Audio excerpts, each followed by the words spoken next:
Assalomu alaykum hurmatli yaqinlar, do'stlar, kanalimiz a'zolari. Bugun 2-may 2026-yil navbatdagi Labogam Jalolbigan tunikani o'rab bo'ldik. Laboni egalari Farg'ona viloyati Bog'dod tumani Hamzabod qishlog'idan, Oydinbuloq qishlog'idan yetib ketdi. Laboni ichlariga polni shumkali qilib, yo'llariga sondiqchalar qo'ydik. Mana sondiqchalar ham holatda ochiladi. Ichiga aptechka arqonlarni solib ishlatsa bo'laveradi. Akkumulyatorda ham zashta qiladi bu narsa. Tepasiga bagajlar qo'yib qo'ydik mana.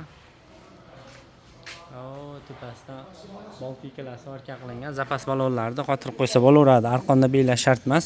Mana bu joylarga mana Pineplex konteyner bollarigacha qo'ydik. Bu narsalar tormozda tegadigan bo'lsa, hech qanaqa bukilmaydi, qirilmaydi, sirilmaydi. Mana bu kuzovga zarar yetkazmaslik uchun qilinadi. Mana bu joyda ekrandagi raqamlar, bizning raqamlarimiz bo'ladi. Behijolat telefon qilishingiz mumkin.